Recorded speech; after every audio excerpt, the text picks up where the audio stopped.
meron daw pong unreporting kasi may reward system ang mga eskwelahan doon sa mga zero cases po ng bullying?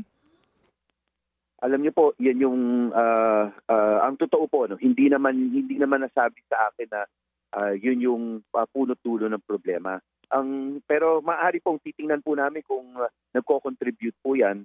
Pero sa totoo, kahit na naman merong ganyan, eh talagang lumalabas pa rin po talaga yung mga reports. Medyo hindi gano'n karami pero Mm, marami. Kalat naman sa iba-ibang paaralan natin. So hindi naman talaga magkakaroon ng zero bully. mm, mm. Pero titingnan po namin 'yan, Manong Ted, kasi sa totoo, ibang anggulo na naman po 'yan. Ang anggulo po kasi na nakikita namin base sa pag-uusap namin sa mga magulang, estudyante at teacher, sa EDCOM 2 po ito, 'no. Hmm. Lumalabas po talaga yung mekanismo po natin para para maiwasan ang bullying, eh masyado po natin kinomplicate. Ang ginawa po natin, gumawa tayo ng napakaraming miyembro na ngayon, hindi naman po magkaka-oras lahat yun na sabay-sabay kaya sa totoo, hindi rin nare-resolbahan yung issue ng bullying.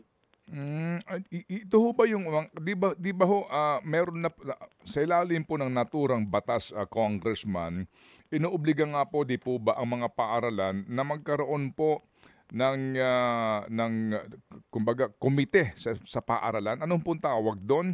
Para po sila po Yung yung CPC, go ahead sir, go ahead. Opo.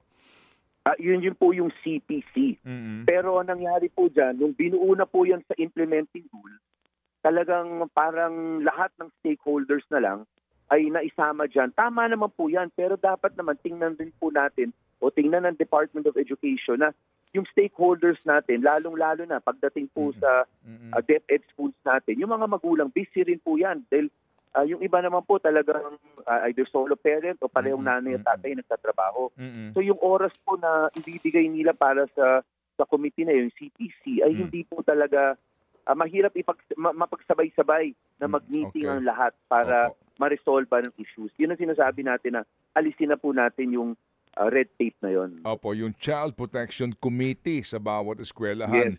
Opo, Yes samahan po. lumalabas din daw ho sa pag-aaral na sadyang nagkukulang po 'no, sa mga guidance counselors ang ating particularly ho mga pampublikong paaralan, Congressman? That totoo po 'yan. Sa totoo, Manong Ted, Mm. we have 5,000 items para sa kulang rin 'yun, but we Mm. have 5,000 items for guidance counselors. Ang takers lang po niyan wala pang 1,000.